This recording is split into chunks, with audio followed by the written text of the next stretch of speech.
Hey everyone, Stelios here, welcoming you to the Ceres Podcast.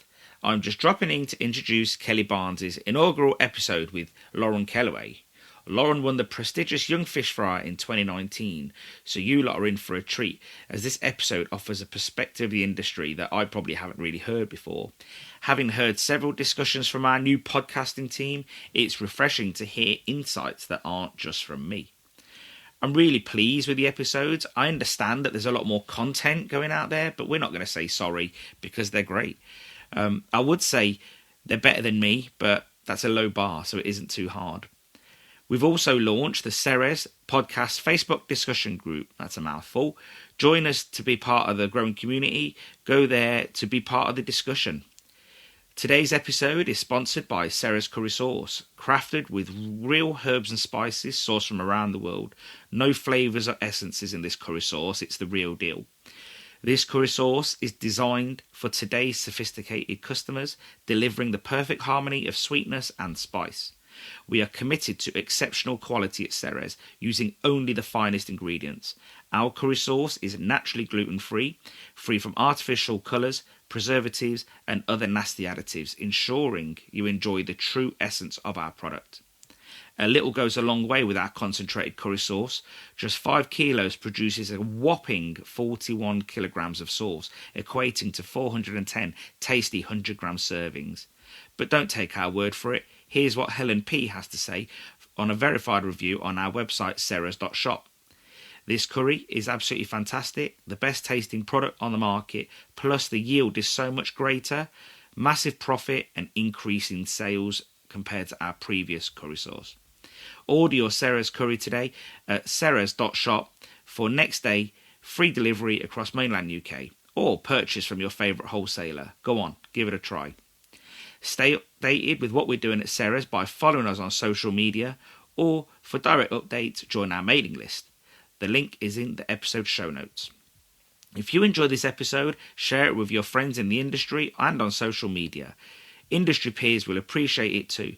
And if you can, leave us a review on Apple Podcasts, as it really helps get us recognition. Now, let's dive into Kelly's conversation with Lauren Kellaway. I hope you enjoy this episode.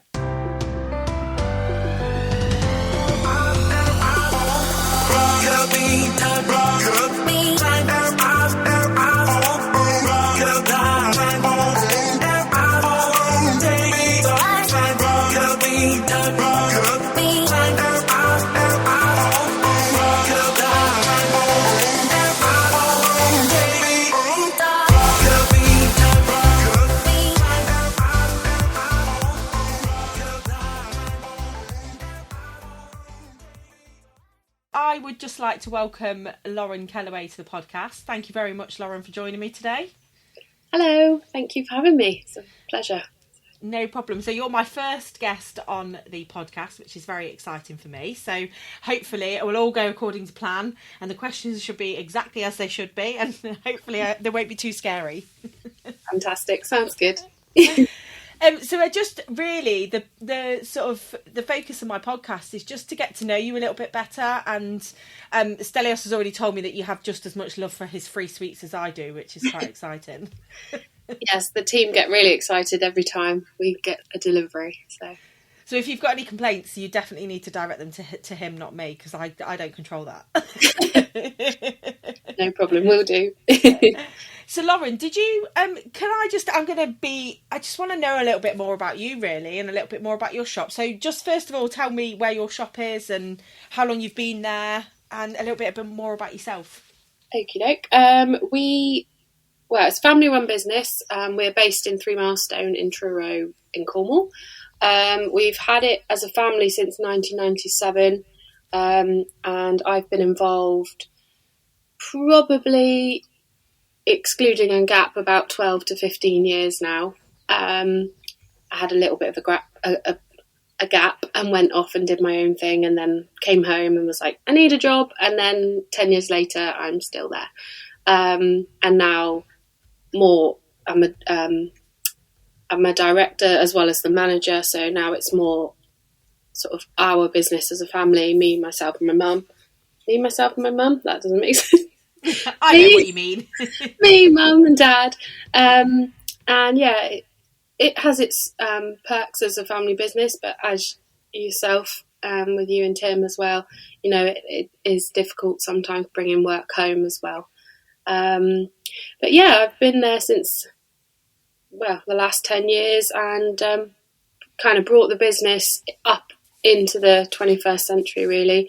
It was not that there's anything wrong with a traditional chippy, but it needed to progress and get into the modern age to succeed and carry on like we have. So that's how I sort of helped Mum and Dad do that, really. So did you go to university?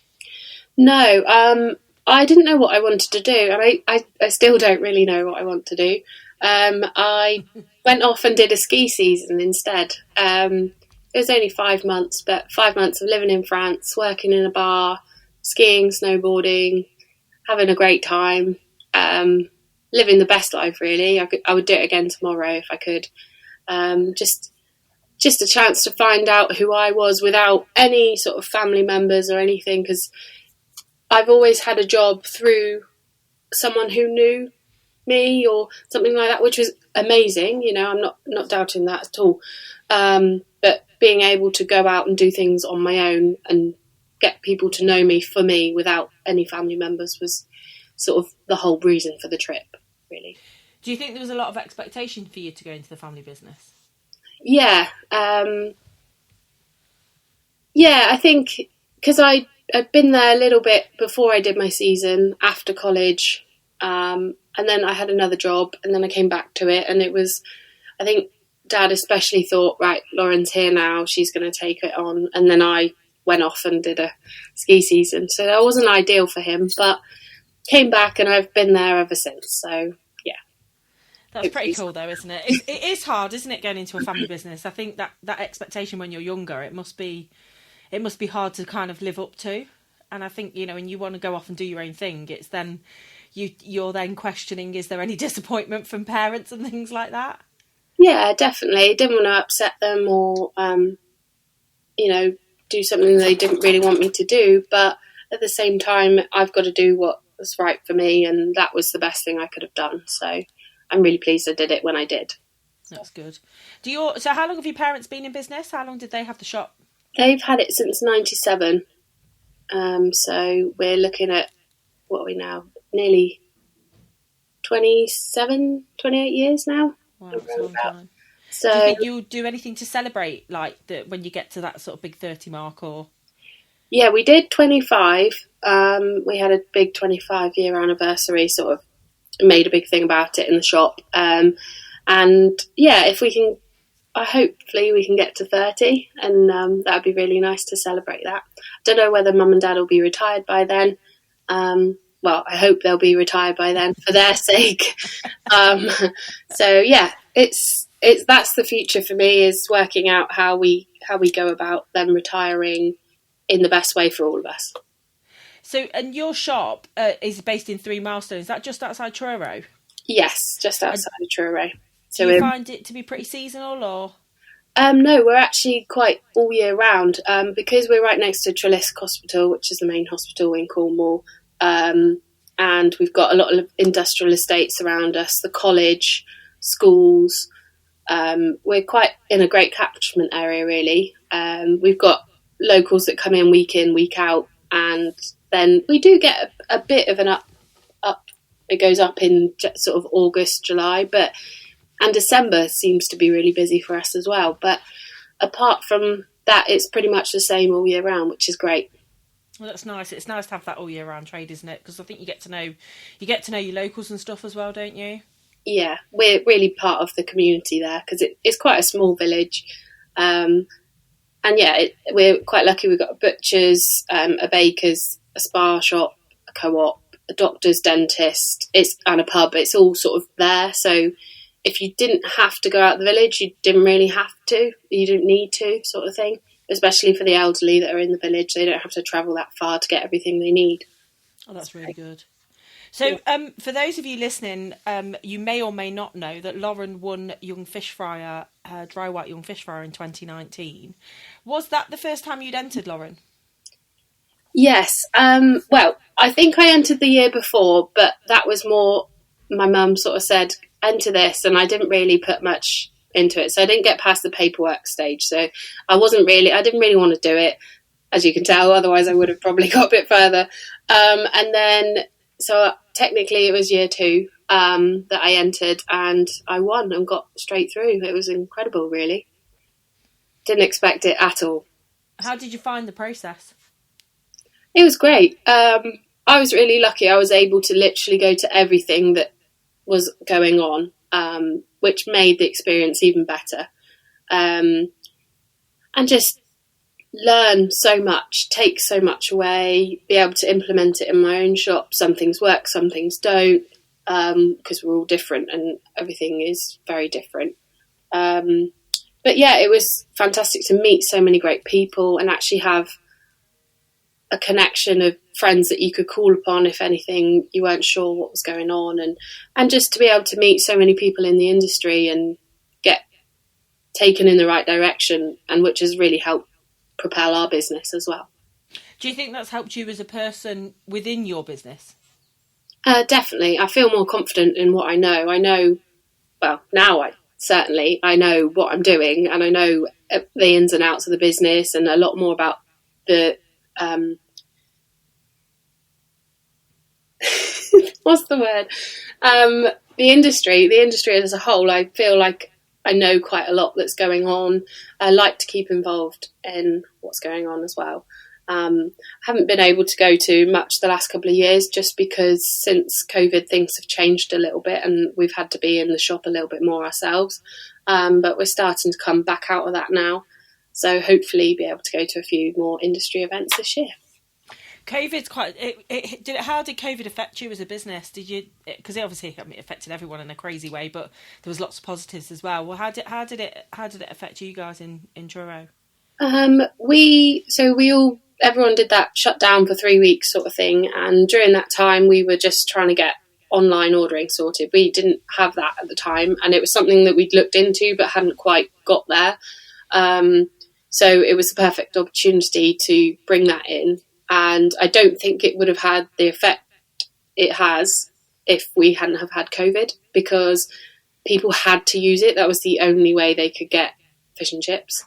And we were doing phone orders as well, but that proved a bit more difficult because you had to take payment over the phone, because we were really just trying to be as distant as possible, because at that point no one really knew what COVID was, and it was quite a scary time. But we ran it for about 2 weeks, just me, my mum and my dad, and then we had to bring in one of the girls to help us because it was just too much for 3 of us to do. And we just did a couple nights a week and then slowly got more and more. But yeah, some of our team were furloughed for about 6 months. And thankfully we could do that, really. And then since then we've only got one of the girls now originally was with us with COVID, and now we've got a whole new team, but they're all brilliant, and things are really good at the moment with our team. So yeah. How would you say it's changed your business now in sort of obviously 2024? And obviously, you kind of just said that you kind of went to doing click and collect, and I think you kind of toyed with deliveries a little bit, didn't you, during COVID? How would you say your business is now compared to then? It's adaptable. At one point it wasn't. It was very much people came in, placed their order, wait, and because we cook everything to order, wait in the shop. Obviously we couldn't do that, so it was just completely different. And I think people's mindsets have changed of time as well. People don't want to wait in the shop for 15 minutes or even more if it's really busy, So the fact that we can offer a service that they can order it whenever they want, collect it whenever they want, and as soon as they come in the door, it's ready to go. I think that makes us more accessible to more people. Yeah. So it's changed in that way. And deliveries for us, we did try, but for our area, it's just, unless we had a delivery driver ourselves, which we weren't quite sure whether to do or not, Deliveroo or the other companies just aren't really there for us at the moment. Not reliable enough, unfortunately. And we talked, you and I had a quick chat sort of last week, and we were talking about the generational changes within staffing. Do you notice that as a business? Do you think people have changed since COVID, like the next generation's coming through? Definitely. We've now got a kiosk in the shop as well. And there's a lot of people that just come in and use the kiosk and don't even want to talk to us really. Which is fine, but there was a lot of times where people would come in for a chat. You know, that was part of their week. They come in, catch up, and we still have a little bit of that, but it is a lot more. You don't know so much about the customer, if that makes any sense. They're more in and out, or that's it, there you go. You don't have that as many core relationships as you used to, I would say. And your team that work for you, you've got, because 3 Milestones relatively small. Yeah. Do you, when you're hiring staff, do you find it quite difficult to hire staff, or do you kind of have that sort of base marker and then you get friends of friends of friends? We are quite lucky with that. We have had quite a few teams over the years that have been a sister or, you know, a brother or family friend of one of the already employed teams. So it does work out really well. That is, again, it's Cornwall. It's how it kind of works down here a little bit. But again, with the college, we're really lucky that it works for the guys at college, because they're at college all day. They finish about 4, and then they come and work for us from 4:30, 5 o'clock for the evening shift. So it gives them a chance to earn money, and it gives us a chance to have some really good employees. Do you think the kids are different nowadays? Sometimes, yeah, it is a bit different. A lot of it is they don't like to talk to people quite so much. Some of them are great, but even myself, since COVID, the anxiety of talking to people again, it was really different. And I think a lot of people's COVIDs was very different for them. Some of them were just at home doing school learning, which a lot of my team now were. So it was a relatively safe environment, and they didn't interact with as many people as they probably would have if COVID hadn't happened. But yeah, I mean, I don't know. It's a strange one. It's all very different people are very different now, and things. We're the same. I've noticed the same within our business, that you kind of get those people, don't you? And you're just, you expect, they want everything now. That it's a hard generation to try and get through to. Yeah, I mean, we have big signs saying, we actually have one that says we don't do fast food, we do fresh food as fast as we can, because we do cook everything to order. I mean, you can have chips within about a minute. That's not too much of an issue, but we've had some people say, oh, well, yeah, I know you cook to order, it's a pain. But I'm like, well, sorry, that's what we do, and we're proud that we do that, because you know you're not getting something that's been up there for however long, because you can't monitor it very well. A lot of the time when you're busy, you might not know how long that's been up there. So yeah, for us, cooking to order has made a massive difference, and once people know that, they're prepared for it. So yeah, it's not too bad. And so do you what do you think the challenges have been of working with family? Like how do you find working with your mum and dad? Over the years it's been really difficult, but the last, I think it's been about 3 years now, me and my mum actually work with a business coach. It's part of the Action Coach group. And we actually work together now, which at one point we really didn't. And we just saw things very differently, or even though we wanted the same outcome, we do things polar opposite. But now we have a meeting every other week. We discuss what we need to do, and then we go away and do it. And they've given us the tools that we need to work together. I mean, all our documents are on Google Drive so that we can both see them and both know where we are, rather than sending emails all the time. We can both work on something at the same time. Yeah, for us, that has made a massive difference, and we wouldn't be where we are now if we hadn't got with Action Coach. So yeah, it's really propelled us as a family and as a business, and we actually now have time that is just family time. which at one point it wasn't. So because it's quite difficult, isn't it, not to kind of like to let those things creep in. I think when you're sat around a table, I think we touched on that before. It's really difficult not to let those boundaries cross over. Yeah, sorry. Yeah, it is. Especially if you go over for a Sunday roast or something like that, and then oh, this happened this week, and then next minute you're having a mini meeting. You're like, hang on a minute, this is just meant to be Sunday roast dinner, enjoying each other's time. And now we're quite good at sort of that. We might say one little thing, but then that's it, and then we don't have to discuss work anymore. So, yeah, being able to do that has made a difference for our personal relationships massively.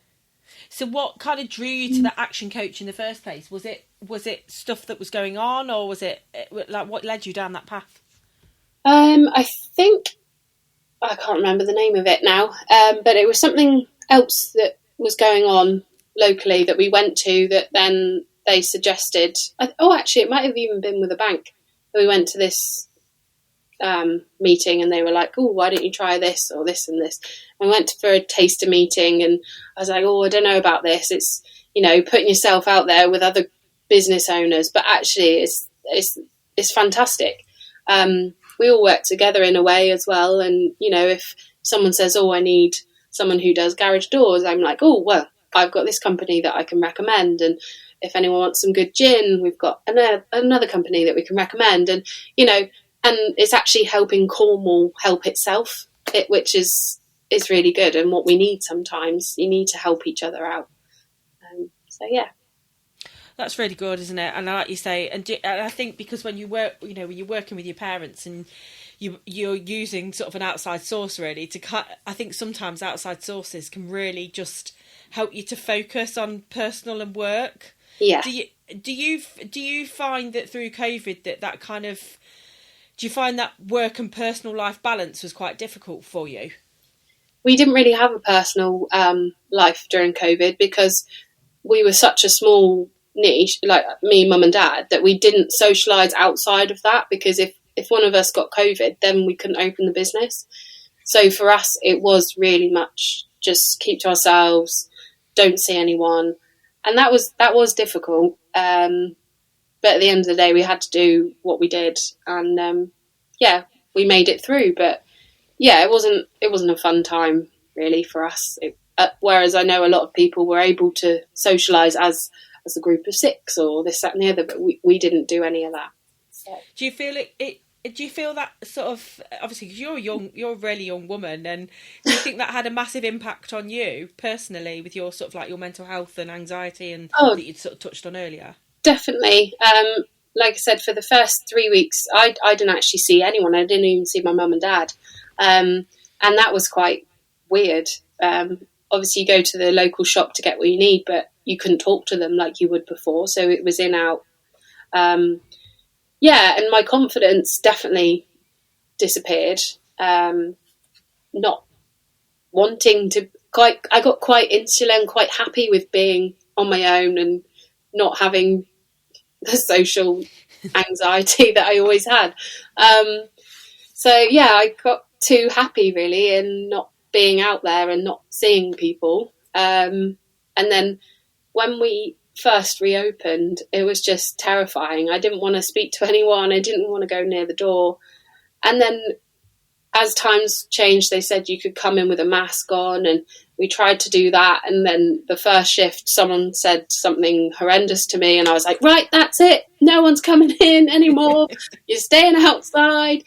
It was just, people were either really lovely or horrible. And at one point it just got to say, why are we doing this? We don't deserve to be spoken to like this. We're trying to offer a service, and you're getting ridiculed just for dealing with the rules that we had to deal with as a business. So it had its moments, and personally it's even now I struggle sometimes with social situations. I just think, no, not today. I'm not in the mood to talk to people. I'm going to just sit at home and watch TV, and cuddle with a dog. And that's my happy place, really. It's fascinating, isn't it? How even now, 4 years later, it's having a massive, I completely agree with you. It has such an impact on who you are as a person, and trying to get out of that almost a habit, because I think, similar to you, that habit just stays, forms, and actually you realise that actually quite sometimes your own company is actually a lot nicer than everyone else. Yeah, I mean, don't get me wrong, I have lovely people around me and I really do enjoy going out, but sometimes I do feel like, just prefer to be at home with my other half and just have a day at home, just not actually go anywhere. Just quality time without anyone else sometimes doesn't happen very often. So, yeah. And do you go into the shop? Are you working on the shop floor as much as you used to?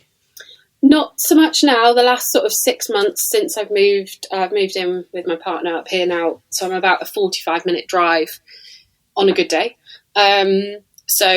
And with the dog, I can't really leave him at home all day. So I tend to work from home in the mornings and then do 3 or 4 evenings a week. So it's made us work more on the business, which is better. Things are looking much better than they were 6 months ago as well. Just because we have the time to work on the business and not necessarily in the business, or as much.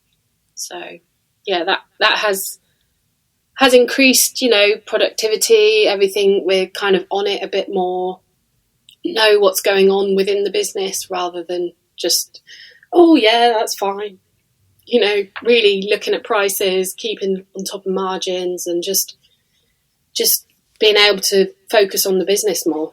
So it's hard, isn't it? I think when you've got your head stuck in a pan, or you've got you're cutting fish in the morning and potatoes, and it's really difficult to pull yourself away from and see the bigger issue, and see, or even not even necessarily when there's issues, but just see how well your business is doing, and how you've helped create that when you're stuck in it all the time.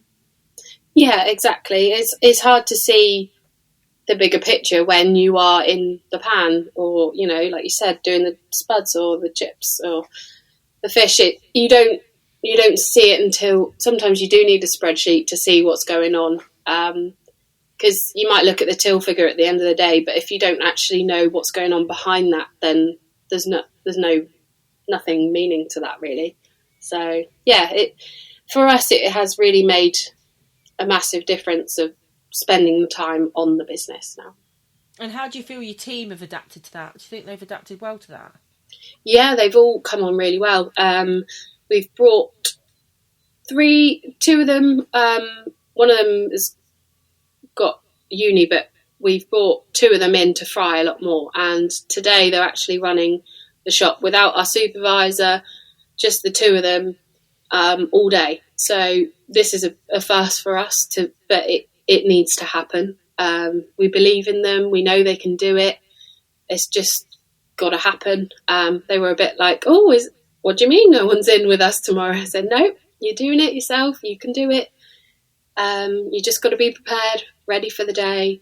As you know what to do, just go for it. So that's given us a little bit more freedom, because if there's ever a family event, that's 3 of us out of the business. And,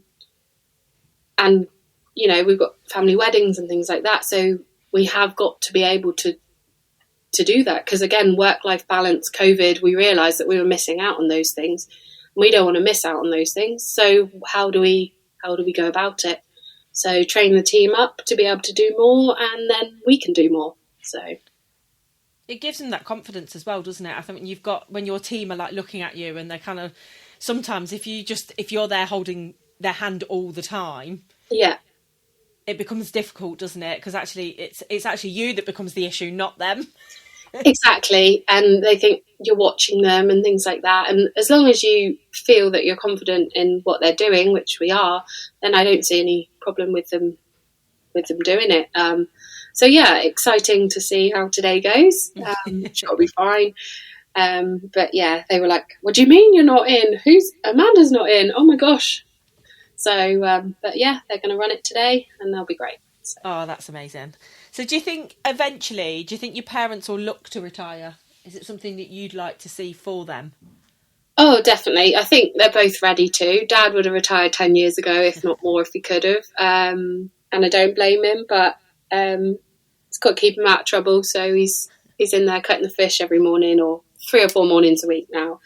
And again, we've trained up one of the guys to cut fish, so that's alleviating another day off Dad. So we are starting to get there, but it's not an overnight process, and it's something that we are working on. But yeah, they're both coming up to retirement age, so it is the time that they need to be able to retire. So you just need to go about it the right way and make sure they're happy, and I'm happy. So that's the main thing. Do you think they struggle more to let go than you do? Do you think that's that kind of that generational thing? A little bit. Dad would let go. Mum doesn't really want to let go. But again, I think COVID made her think, actually, yes. And, she's had a few injuries, like she broke her wrist, and realised that, hang on a minute, life is short and I want to be able to do these things. And, we managed when she did break her wrist. So we can cope. It's just getting to that next stage, really. And we would probably need a few more team members, or maybe 1 or 2. We haven't really looked into it quite yet, but the goal is hopefully by September, Dad to be retired. So, now I've said this on a podcast, that's got to happen. We'll literally be holding you to that now. So, August the 31st, he's going to be hanging up his knives and his tape peeler, and that'll be it. He'll be out the door. Oh no, I said it. But yeah, that is the goal, really. Just to give them the most time that they can have and enjoy themselves. They worked hard for 30 years in just this. They've worked before that, obviously. So, it is time for them to enjoy themselves. Do you see yourself staying within the industry over the next few years, or is it something that you're not sure where you want to be, or? I don't know. I'd like to think so.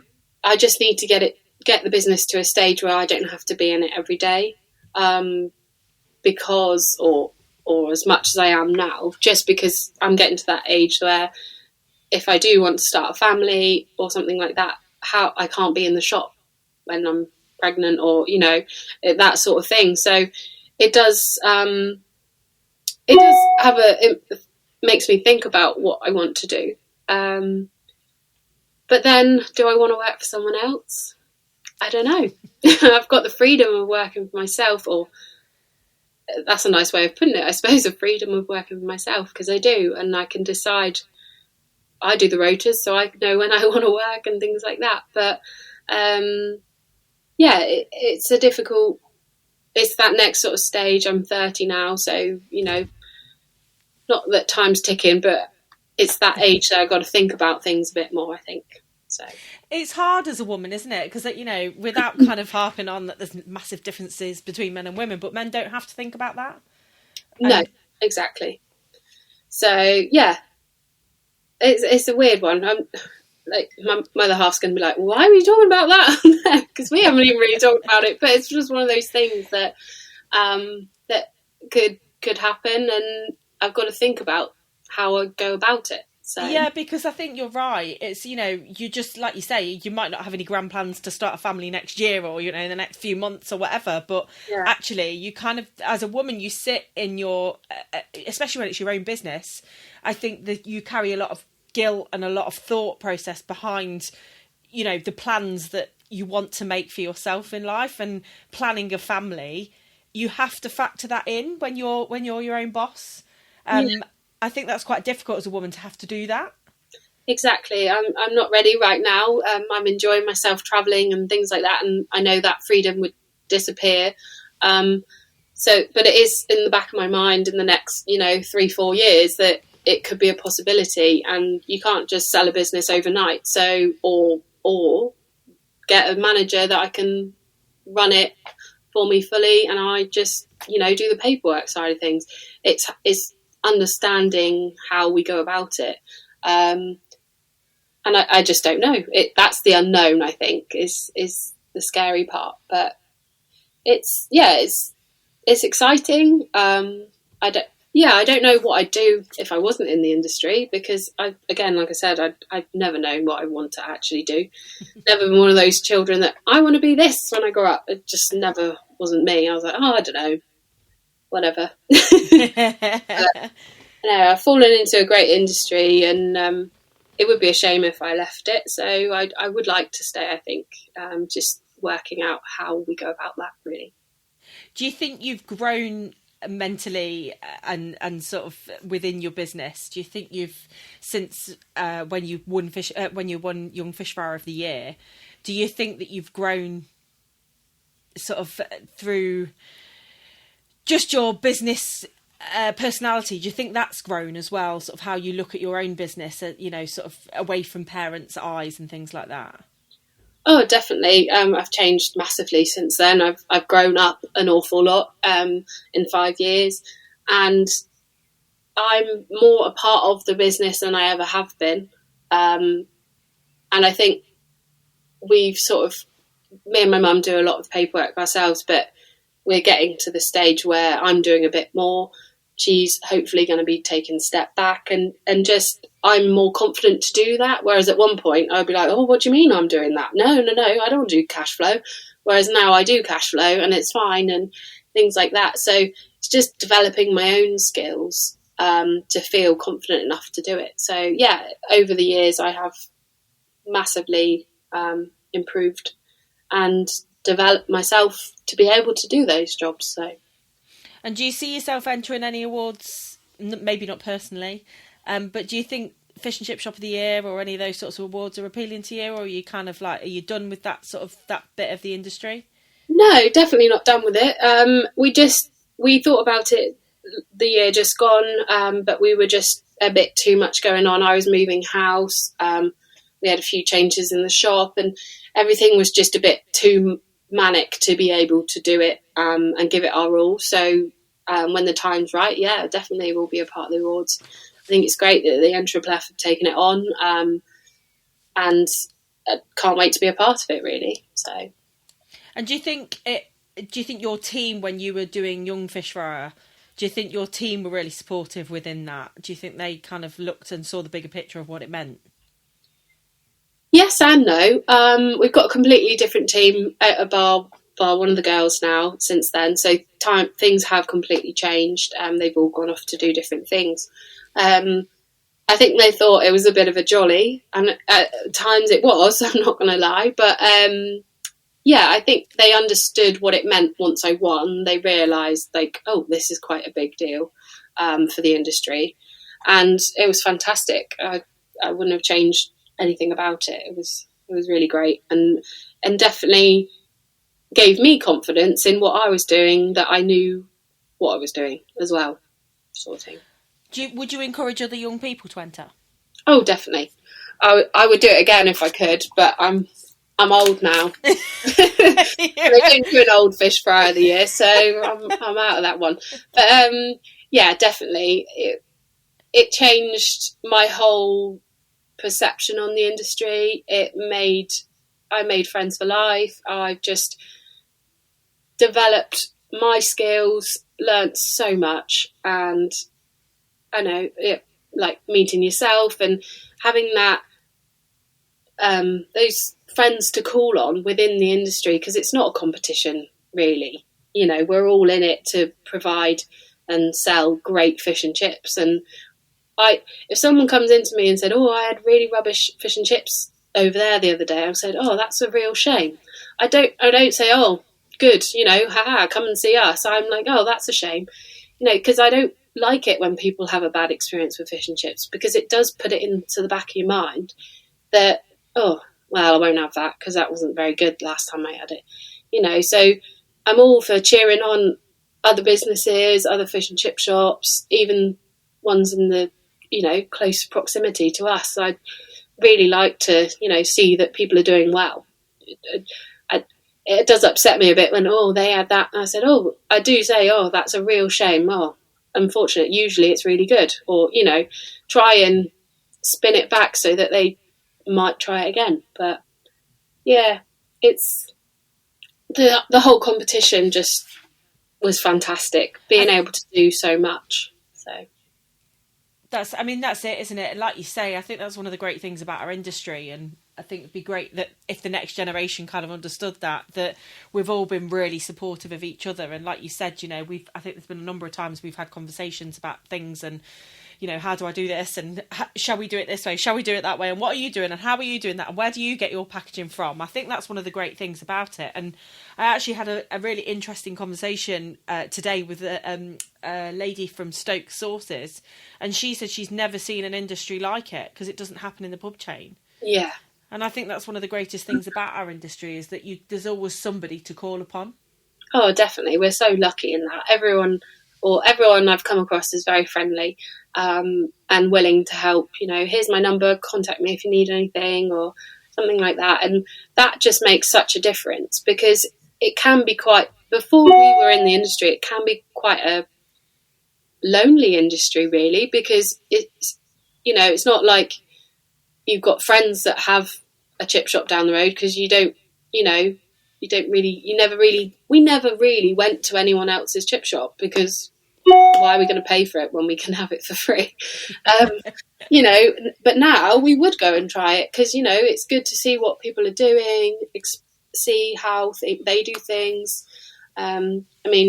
We pop down to Falmouth to see Fraser's quite a lot.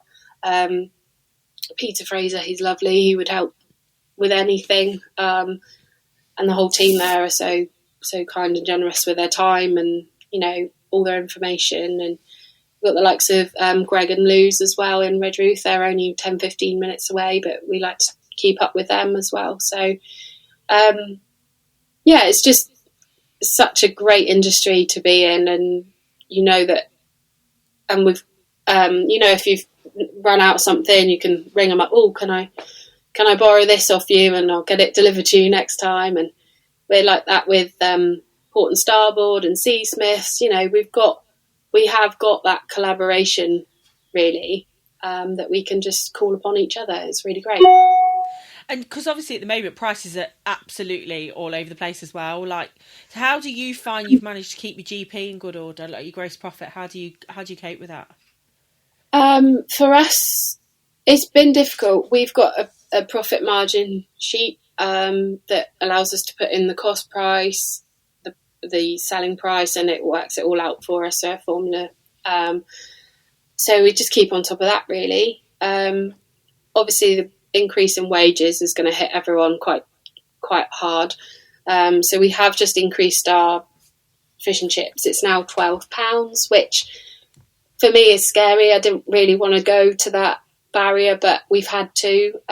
We might even have to go more a little bit, but I find if you creep it up slowly rather than whack on 50p, people take it a little bit better, and it's easier to sort of add those increases. But yeah, you got to look at everything. You've just got to really be tight on everything. Make sure you're not overspending anywhere. Always be looking on your prices, asking your suppliers if you can get the best price. Buying in a pallet if you need to. Just being a bit more aware of what's going on, really. It's fascinating, isn't it, how people kind of don't... I still find it fascinating that people don't do that within our industry, and they kind of just, I know a few people that don't look at their gross profit and don't look at what they're taking and what's going in and what's going out. It's just like they pay the bills and what's left is what's left. And I'm like, that fills me with dread, really. Yeah, it's scary, isn't it? We never used to do a cash flow or anything like that, but we do a forecast and then the actual cash flow to see sort of, this is what we want to be hitting. How much of an impact will that make? So then we have a goal for the team to make at the end of the week. And if they hit it, we all get a bonus. So that is their incentive to really try and push sales, upsell. Oh, did you want a peas or curry with that? Any drinks for you? Just try and add those bits, which we weren't doing at one point. And it does make a massive difference. So it's well worth just changing those tiny little things. It all adds up. And what do you think the industry challenges are going to be over the next couple of years? Like, no, I think 2 years is probably too far, but over the next 12 months, is there anything that you think that's going to massively affect the industry? Potatoes at the moment, with all that wet weather we've had, it's scary. I mean, they've been scary prices for a while. They did drop a little bit, but they're still way higher than we've ever been used to traditionally. So yeah, you just got to really keep on top of your margins. Check every invoice, make sure things aren't going up. And we use quite a few suppliers just to keep in with everyone, just so that we get the best price we can, because you never know, if someone can't get anything, you might have to call upon someone else. And if you haven't bought from them before, that the price will be skyrocketed from what you're used to. So that's how we've always worked, and keeping good relationships with your suppliers is important, I think. It is crazy, isn't it? I think, I think you can never really underestimate your suppliers. And I think, as much as they're there to make money, I always think that if you've got a good friendship and a good relationship, actually, I think it does go quite far, doesn't it? Oh, definitely. Massively. Our relationships with some of the suppliers are fantastic, and that has propelled us and helped us massively in lots of different aspects. So, yeah, it's brilliant. And do you see yourself ever opening multiple units, or are you kind of quite happy with your lot at the moment? It's on my mind. There's a few that are possibly up for sale a little bit closer to me, and it is something that we're going to look into. But do I want 2 shops to run? I don't know. But if I can get one running well, then why can't I run another one? We're in the process actually of, it's been a long time process. I know I've spoken to you this a few years ago, but I've actually got a manual almost finished. So that will be sort of the book of Kellaway's, and that this is how it goes and this is how it's run. So once we've got all of these fully in place, then I can't see why we wouldn't go a little bit further. So, yeah. It takes time, doesn't it, to kind of build those systems and processes, and because things change so rapidly. Exactly. I feel like you go 2 steps forward and 1 step back all the time, but still pushing away at it, and it will make a massive difference. So, that is the way we're going to go, and if something comes up, it'll be right place, right time, and we'll go for it, I think. So, yeah, could be exciting. And do you think you've got any members of your team that you could take with you at the moment? Like, if that opportunity was, to sort of happen in the next couple of months, or are they kind of just part-timers that you have in, or? Possibly. I think a lot of them are at uni or college, and they've got other careers in mind. So I'm not really sure they would want to come along. And dependent on the area, they all live very close to the shop at the moment. So it might be a case of completely different location, about 45 minutes away, which would be completely new team, which is exciting. But I don't really know. Do you think? And do your team members? When we talked a couple of weeks ago, you mentioned that you'd done disc reports with your team. What led you to do that? Because that's really forward thinking, to be able to kind of really, especially with young people nowadays, I think to get to know them and their generation X, Y, or Z, I'm not quite sure which ones they are, or millennials, or whatever bracket they fall into. Yeah. What made you do disc reports on them, and sort of maybe explain a little bit about what that is, because I know some people might not have ever heard of it. So basically, it's a personality test. Nothing too out of the way. It's just how you handle certain things, how you see things, because we all see things differently. We were having a few issues with the team at work. They're all similar age, and some of them were just winding each other up, and it was just getting to the stage where, right, we need to do something about this. So we gave them all a personality test, and this report all came back, and it's quite interesting. They all were really intrigued to see what they were or how they were. And it's really funny when you read it and you're like, oh, that's too true. Oh, that's true. And it's made them all think about how they are around each other, I think, and how to respect each other. And it's we can all be very different, but we all still need to work together. So how can we go about this maybe slightly differently than we first thought? So it does make them work better together. And yeah, just something that, again, we did with our business coach when we first started, because he wanted to find out how we worked. So again, that's how we kind of got onto it. And it was something that we thought would benefit them, and it's investing in them because they know more about themselves now. Sometimes you think you know it, but when you see it on paper, it just, analyzes that even further for you. So yeah, that was really interesting to see who works well together, who doesn't, and how we can, change a rota slightly and just make things a little bit easier for everyone. I think it's just such a good way to invest in your team and kind of show them that that's, that you're not just employing them just because they're kids and they're easy labour or, cheap labour, if you like. It's great to invest in them because actually they can take that into their jobs, can't they? That going forward, and it's on the CV. And yeah, it's a fantastic tool for, even if you want to do it on yourself, it is well worth doing. Just to see how it just makes a bit more sense, and understand why you don't quite get on with that person because they do things completely opposite, or you understand why things can be different. So yeah, it really helps. I think it gives them a little bit of self-belief as well. It must do, because actually sometimes they question their personalities and, oh, I'm not the same as them, and why aren't I the same? And actually it gives them a bit of self-belief to go, actually, I'm all right. I'm okay as I am. Definitely.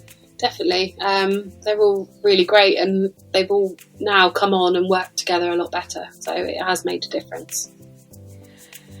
Well, Lauren, I would just like to say thank you very much for being on the pod today. I've really, really enjoyed our chat.